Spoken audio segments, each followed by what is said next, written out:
Aquí ya. Bueno, entonces buenos días y bienvenidas. Estamos en la transmisión de la revelación divina, cómo se transmite, cómo llega hasta nosotros ese mensaje, cómo ha superado la barrera de los siglos, de las culturas, de las generaciones hasta el día de hoy. ¿Dónde reside este mensaje? ¿Dónde podemos encontrarlo? Bueno, fíjense que para estas preguntas yo les quiero, porque no quiero que nos quedemos tan en lo abstracto y en tan las ideas, ¿verdad? Sino que quiero que aterricemos un poquito para verdaderamente entender el mensaje y poder transmitirlo como la doctrina que es. Yo en otra escuela estoy dando el Corpus Juánico y el Evangelio de Juan sufre o para su elaboración tiene procesos casi de 3 siglos para entrar en el canon. O sea, se elabora, primero sale el primero como en el 70, pero no sale, ¿verdad? Es algo que se tiene en la comunidad, que la comunidad lo desarrolla. Fíjense pues, no estoy fuera del contexto de lo que estamos hablando. ¿Cómo llega hasta nosotros? Pero yo les estoy dando un ejemplo en relación al Evangelio de Juan, que es lo mismo en los sinópticos, pero en el Evangelio de Juan se ve el proceso en el mismo Evangelio. A ver si logro que me capten la idea que les quiero dar. En el año, estamos porque aquí habla que ha superado la barrera de los siglos, o sea, el tiempo, ha superado las culturas, las generaciones. Hay que irse despacito con eso y hay que entender cómo es que ha pasado y dónde reside el mensaje. Entonces, yo les quiero poner como respuestas de esto un ejemplo. Y el ejemplo pueden ser los sinópticos o puede ser el Evangelio de Juan. En los sinópticos se da ese mismo proceso, pero no se ve tan claro porque se ve que Marcos va para una comunidad, Mateo va para otra y Lucas va para otra. Entonces, pero sí se da el proceso. ¿Cómo es el proceso? Resulta que en el año 70 fue destruido el templo, fue destruida Jerusalén, fue destruida la cultura, las costumbres y la religión judía. Lo que prevaleció como religión judía fue el fariseísmo. Todo lo demás se acabó. ¿Por qué? Porque ya no había templo, entonces ya no había Sanedrín, ya no habían sumos sacerdotes, ya no hubo sacrificios de animales, ya no hubo nada de eso. Y el movimiento cristiano, que era un movimiento que todavía no tenía nombre, ¿verdad? Sino que eran pequeñas comunidades, ustedes lo pueden ver con Pablo, cuando estudiamos Pablo, eran pequeñas comunidades a donde Pablo llegaba y primero se dirigía a los judíos que vivían en esos lugares. ¿Por qué? Porque estamos hablando, fue una destrucción y una diáspora, o sea, todos se fueron afuera, aunque Pablo no entra en este ejemplo, en este proceso, porque él fue anterior a la escritura del mensaje bíblico, o sea, de los evangelios. ¿Se recuerdan? Cuando nosotros estudiamos a San Pablo, vimos que sus cartas estaban 49, 50, 51, entonces son muy adelantadas y yo les estoy hablando del año 70. Entonces Pablo no entra en esto que estamos diciendo. La elaboración de los evangelios sí. ¿Por qué estoy hablando de eso? Porque aquí dice el mensaje, cómo llegó ese mensaje hasta hoy, dónde reside, cómo podemos encontrarlo. Entonces tenemos que hacer este pequeño análisis y se ve muy bien en el Evangelio de Juan. Resulta que las comunidades entonces cristianas que en primer momento, cuando estudiamos Hechos de los Apóstoles, se dieron cuenta ustedes que convivían con el templo, porque ahorita que leemos Hechos de los Apóstoles, vemos que Pedro y Juan van al templo y ahí encuentran a un paralítico. Entonces iban al templo, iban a la sinagoga. También dice en Hechos de los Apóstoles que se reunían a la fracción de... ¿Dónde hacían eso? pues en una casa, ¿verdad? Entonces habían comunidades, había cierta aceptación de este movimiento. Pero después de la destrucción de Jerusalén en el año 70, eso se acabó y estas comunidades fueron expulsadas de las sinagogas. Del templo ya no, porque ya no había. Entonces fueron expulsadas de la sinagoga. ¿Qué pasó entonces? Ellos tenían que buscar su propia identidad. Estas comunidades tenían que buscar su identidad. Tenían que buscar la forma de expresar su fe, que de eso se trata el culto. Es una expresión de lo que yo creo. No es una expresión de lo que yo estoy pidiendo, no. Es una expresión de lo que yo creo y la forma como yo respondo. Es por eso el salmo responsorial, es una forma de responder.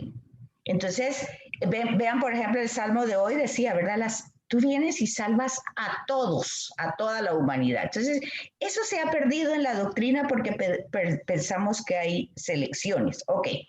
Entonces, cuando empiezan ellos, las comunidades, a querer tener su propia identidad, no hay ningún evangelio escrito. Lo primero que se empieza a escribir es lo de Pablo a las comunidades que él ha ido a visitar, pero que luego se va a otro lugar. Entonces, él es lo primerito que hay escrito en la parte del Nuevo Testamento. Entonces, estas comunidades, al buscar la identidad, pues lo que toman como fuente son el documento Q, es lo que va a utilizar los sinópticos, o sea, Marcos, especialmente Marcos. Y Lucas y Mateo van a utilizar a Marcos para desarrollar su identidad, y ahí se ve claramente cómo ya las comunidades se preguntan, pero ¿y cómo nació? ¿Y cómo fue? ¿Y qué pasó? ¿Y quién era? Entonces, dependiendo de esas comunidades, se va aumentando, quitando, añadiendo, se va elaborando. De hecho, los evangelios, el mensaje está elaborado. Por eso tanta importancia cuando estudiamos teología bíblica, que así se llama este curso, de tener claro los contextos, el contexto literario. ¿Por qué el contexto literario?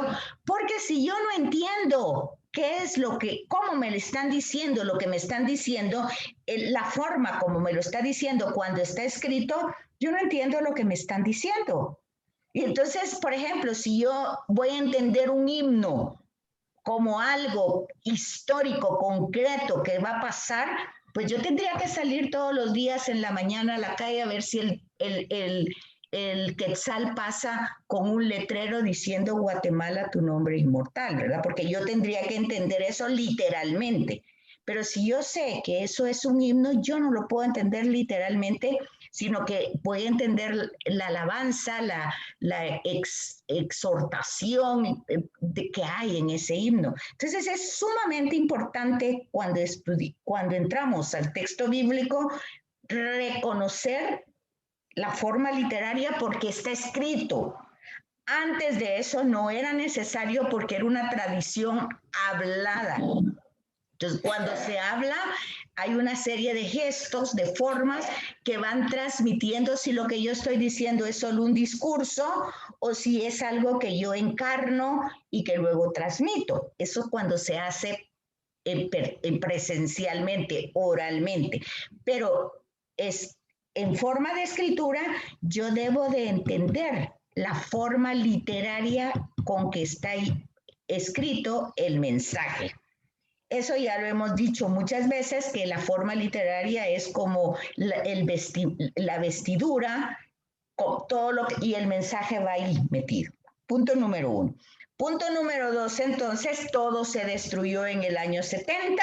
Hasta ese año empieza ese proceso de lo oral, ponerlo por escrito. ¿Por qué? Porque ya se murieron todos los apóstoles y casi todos los seguidores de los apóstoles.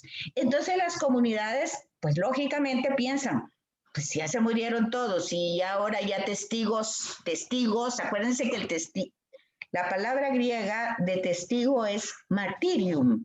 Entonces, un testigo, pues eran testigos, pero murieron por eso es el martirio, Por eso son los mártires, porque fueron testigos hasta la última consecuencia de lo que ellos estaban convencidos.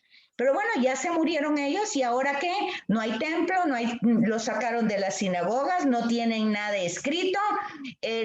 Resulta que tienen el Antiguo Testamento, que es la forma de culto judía, pero ellos han avanzado con la persona de Jesús y con la predicación de Pablo se dan cuenta de que lo escrito era una promesa, un prototipo de este personaje que es Jesús y se empieza a desarrollar y a reflexionar la persona de Jesús de Nazaret y entonces ya vamos a ver qué pasa al otro paso o al otro momento que es de Jesús de Nazaret a Jesucristo. O sea, el nombre Jesús, que quiere decir Salvador, que tiene que ver con la soteriología que dijimos, ese nombre se le aumenta la palabra Christos, que significa ungido, que significa en hebreo Mesías y en griego ungido. Entonces, vemos cómo las comunidades van reconociendo a ese Jesús como el que está presentado en el Antiguo Testamento y cómo lo van encontrando. Pues como dice el Evangelio de Lucas, leyendo las Escrituras. No lo van a encontrar de otra manera. No es una reflexión filosófica, ni especulativa, ni es tampoco teológica, sino que es desde la propia experiencia, desde la propia lectura, o sea que los caminantes de Maús es un retrato de cómo es que van encontrando al resucitado, cómo es que lo van reconociendo en la historia, cómo es que lo van descubriendo, y ahí entonces, partiendo del documento Q, entonces los sinópticos van a van a elaborar su buena noticia, o sea, porque eso es el Evangelio, una buena noticia. En cambio, las comunidades de Juan van a hacer ese mismo proceso, pero estas comunidades están más al norte, por la parte de Siria y Fenicia. Entonces es una cultura con una mentalidad pues más politeísta y entonces ellos se encuentran el problema del gnosticismo y del docetismo o del pelagianismo del que habla el Papa Francisco en su carta de que todos somos santos. En esa carta de la santidad del Papa Francisco, él hace referencia a este tema del gnosticismo que está desde esta época.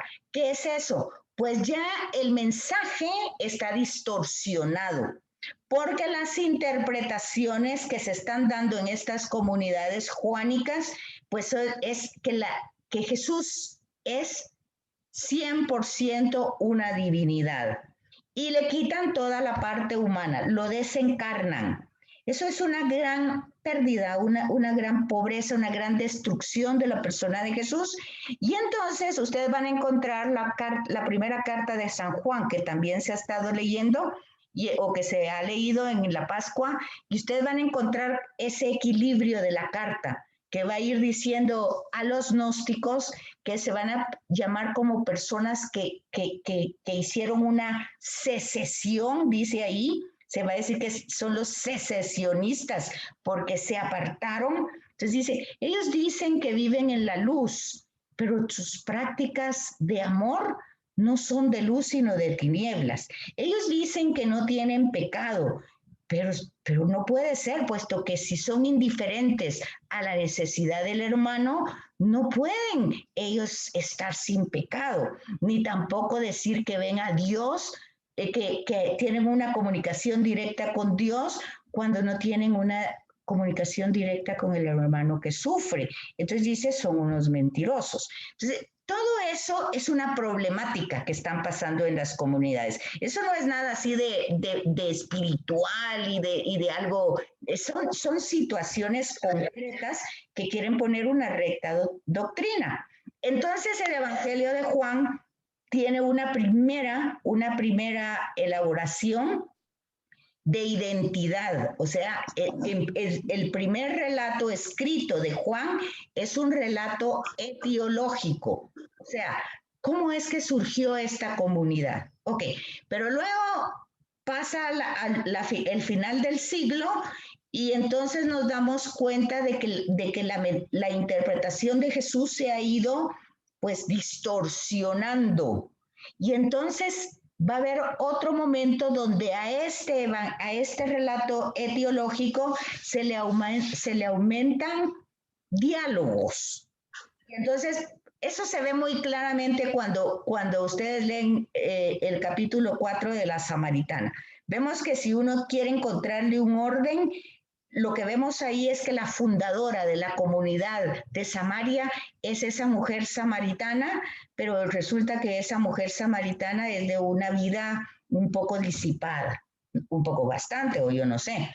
El hecho es que luego vamos a encontrar en ese mismo relato un diálogo donde ella le pregunta, él le contesta, bueno, pero luego hay otro momento, y estamos hablando en el siglo segundo, mediados, donde se van poniendo discursos donde Jesús ni siquiera está hablando ya del tema, y eso lo estamos viendo ahorita con el discurso del pan, que bueno, era la multiplicación y todo, pero luego se queda él y como dando un monólogo, es un discurso.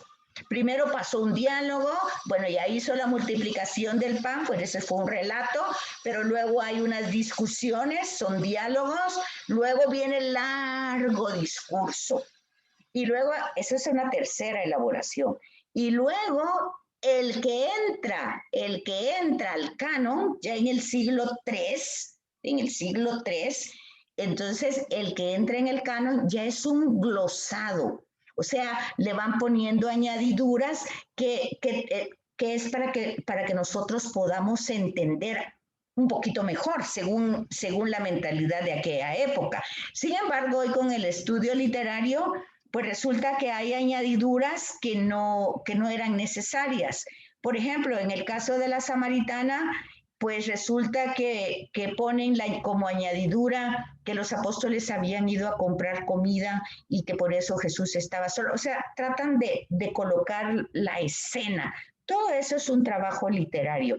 Pero, y ahí es donde no nos debemos perder, entre el discurso, entre el diálogo, entre el relato de identidad, yo tengo que encontrar el mensaje.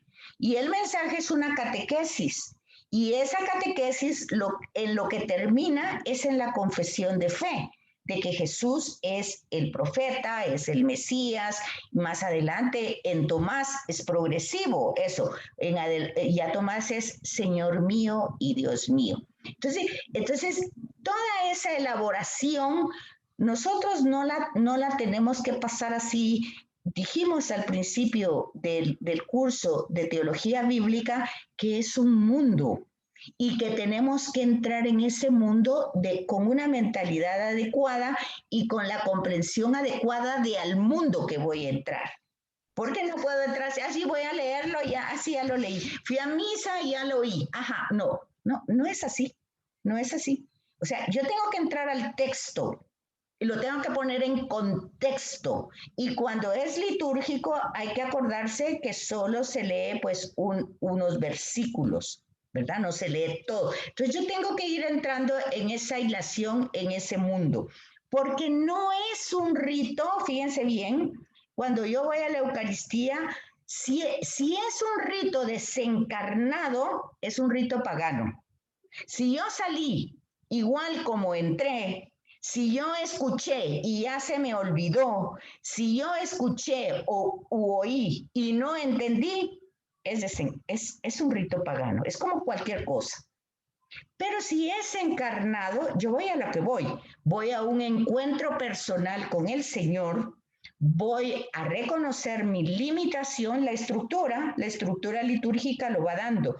Entonces reconozco mi limitación, reconozco mi incapacidad, mi miseria humana natural, con natural, porque soy pues una persona contingente, limitada, no lo puedo saber todo, no lo puedo entender todo, no puedo ser un juez, o sea, tengo que entender eso y que estoy delante de una realidad totalmente trascendente y cercana, pero que debo de tener esa actitud reverencial, no solo externa, sino desde adentro. Entonces, esa expresión me hace que cuando yo escucho la palabra, la escucho, pues yo voy viendo cómo va afectando todo mi interior y cómo me va lo que dice la oración, colecta, muchas veces tu palabra ilumina, bueno, total que va siendo todos esos adjetivos de la palabra. Entonces, cuando yo oigo eso, pues ya estoy preparada para luego pues recibirlo como fortaleza, como lo que está diciendo el discurso ahora de Juan. ¿Qué es? Pues es eso, es alimento, pues el maná, pues la gente se moría, hoy hay otro aspecto de esperanza mucho más grande, por lo tanto la pandemia no me puede tener totalmente parqueada ni aterrada, porque bueno, es lo que es y voy en camino. Entonces hay toda una serie de iluminación incluso a las circunstancias. Ahí va el mensaje. Ahí va el mensaje. Entonces ese mensaje yo lo tengo que darme cuenta cómo lo puedo encontrar. ¿Cómo lo puedo encontrar? Pues entendiendo esas estructuras y dándome cuenta que la liturgia eucarística es una manera de ir viendo ese mensaje e ir caminando en la vida diaria, ¿verdad? En la vida cotidiana. Bueno, ese es un ejemplo tal vez muy largo, no sé si quedó un poquito claro, pero viene a ser como esto. La fuente de la revelación, entonces, son los concilios. Les hablaba, por ejemplo, del tema de Juan, pues tuvo que haber habido un concilio anterior del Trento, porque Trento es 1500, hubo muchos antes, donde se fue desarrollando ese mensaje, esa doctrina de quién es Cristo. Sí, Susi.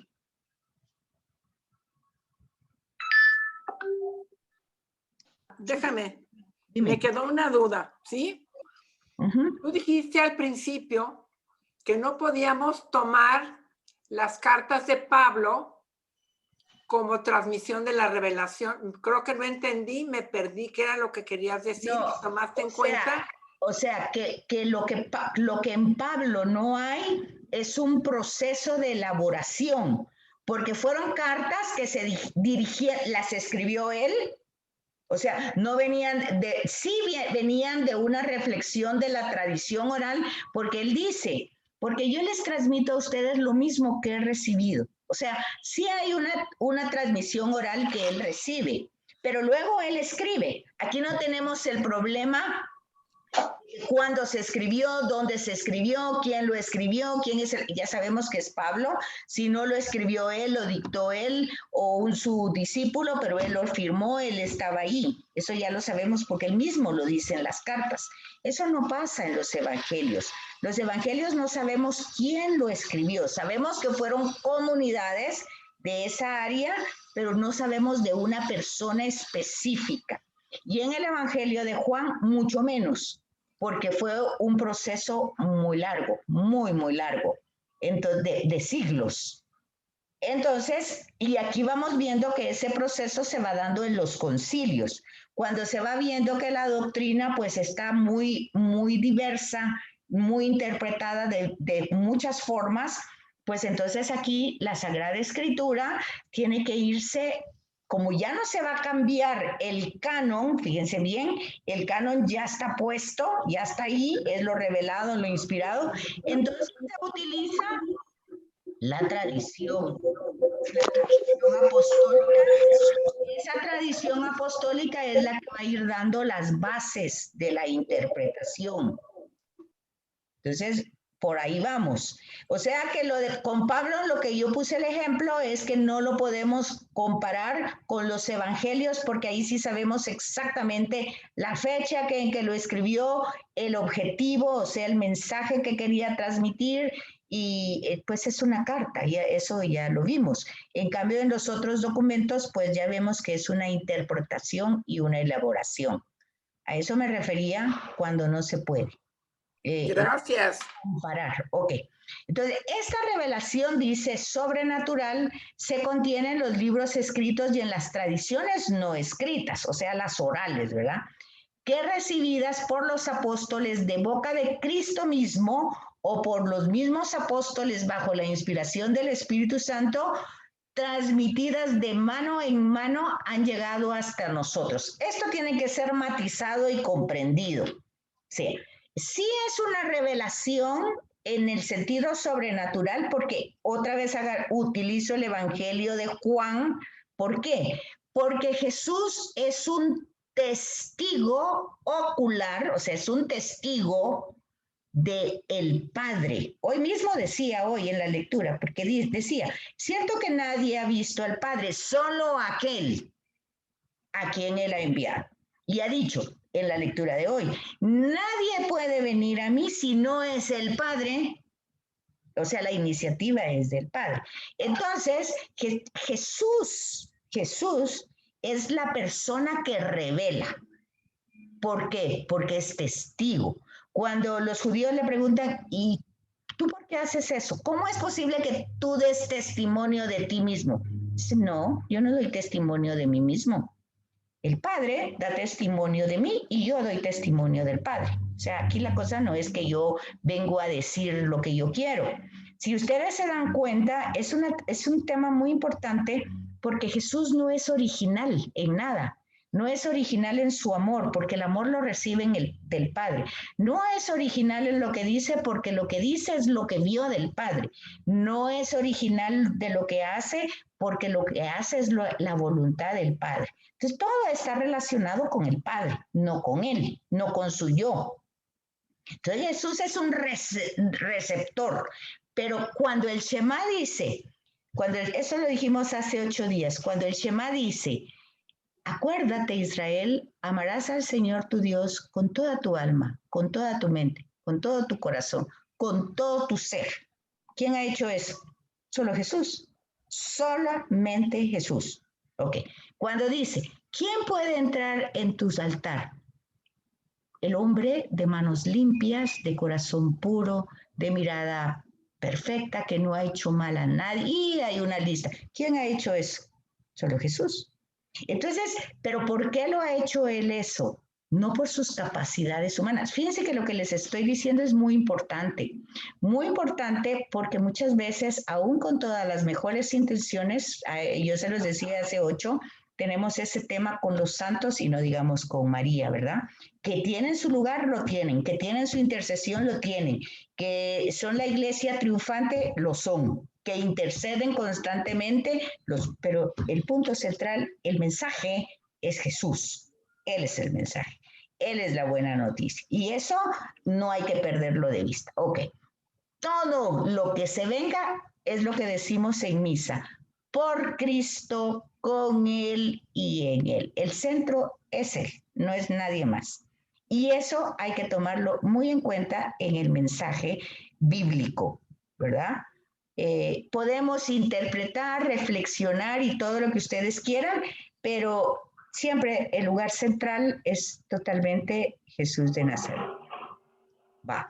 Entonces, aquí tenemos 100 años después de Vaticano II, imagínense 100 años después, el Concilio Vaticano II, después de Trento, ¿verdad? 100 años después, pero acuérdense ustedes que primero, antes de Vaticano II, estuvo Vaticano I, no tuvo mucha relevancia, pero ya en Vaticano II se confirmó lo declarado. Quiso eliminar cualquier impresión de doblez, de dualidad, de dos cosas, de división. Y entonces ha dicho, pues, Vaticano II como una reflexión dogmática que la revelación es única y unitaria. Es lo que nosotros hemos dicho, por ejemplo, que lleva un hilo conductor, Ese hilo conductor nosotros tenemos que irlo entendiendo en el mensaje.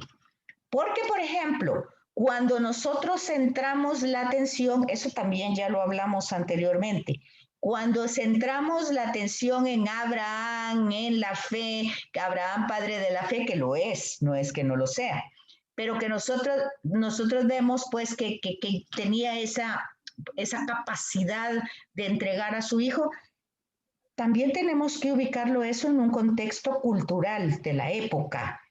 Eso se hacía, los sacrificios humanos se daban, formaban parte de una cultura. Y donde nosotros tendríamos que entrar como novedad de Abraham es que ahí terminó un sacrificio humano, porque el que proveó la víctima fue Dios, que fue un cordero. Ahora vean ese paso del cordero a través, ese es el hilo conductor del mensaje. Ese paso del cordero ahí y un poquito antes, que lo habíamos dicho en Génesis 15, cómo se abrían los animales en dos. Okay. Pasen ese cordero de Génesis de Abraham, que me parece que es Génesis 22 o 20, y se dan cuenta ustedes que luego lleven ese cordero hasta los evangelios. Ese es el cordero de Dios que quita el pecado del mundo. Ok, aquí se iniciaron, en Abraham, se inició la ruptura o el cese de los sacrificios humanos. Y entonces se cambió ese sacrificio humano por el de un animal. ¿Ok? ¿Está bien? Esa era la Pascua, viene el proceso de esa Pascua. Ese es el hilo conductor que va entre todos, el del Cordero. Ahí empieza. No es Abraham. De hecho, que Jesús va a decir, si es que el Padre puede hacer de estas piedras hijos de Abraham. Fíjense ustedes. Entonces, ¿por qué? Porque el tema aquí grandioso de Abraham, que claro que creyó, yo no estoy diciendo que no haya creído, pero lo grandioso es que Dios provió la víctima. Dios no necesitaba una víctima humana, Él provió un corderito. Ahora con Jesús, ya miren ustedes la reflexión. ¿Acaso necesita que su propio hijo lo maten, lo desangren? ¿Acaso es esa necesidad de Dios? Si no necesitó el hijo de Isaac, hoy va a necesitar a su propio hijo que limpie nuestros pecados. Ok, entonces aquí hay que ver el hilo conductor. Jesús dice, a mí nadie me quita la vida, yo la doy. O sea, no es una exigencia del Padre. Ya dijimos anteriormente, Jesús recibe todo el amor del Padre, recibe la vida del Padre. La vida no le pertenece a Jesús, es del Padre. Entonces, si tiene que darla como testimonio de esa fidelidad, de ese amar a Dios con toda tu alma, con toda tu mente, con toda tu vida, con todo tu corazón, si eso, por hacer eso, tiene él que morir de la forma que va a morir, está bien, pero a él no lo obligaron, no era el padre que estaba exigiendo eso, porque de hecho el padre no fue el que lo mató. Entonces, fíjense que ese es el tema, el hilo conductor, que si nosotros no lo encontramos, hacemos decir del texto y de nuestra vida las cosas más terribles que ustedes se puedan imaginar. Falta 1 minuto con 5 segundos para que se corte y tenemos todavía unos minutos para volvernos a conectar. Piensen lo que hemos dicho y al conectarse o si tienen ahorita alguna duda, porque ese es el hilo conductor. Eso es lo que habla. La revelación es única y unitaria. ¿Por qué? Porque no es cierto como dice la gente. El Dios del Antiguo Testamento es diferente, es violento. No han entendido el hilo conductor, no lo han entendido. No han entendido la forma literaria de esa narración en esa época, en esa cultura, con esas costumbres. No han entendido la revelación que es única y unitaria. Es el mismo Dios actuando en la historia, el mismo. No es diferente. ¿Por qué dice Jesucristo ayer, hoy y siempre? No es diferente. Es el mismo Dios. Pero ya con el tema de Jesús es tanto amó Dios al mundo que se encarga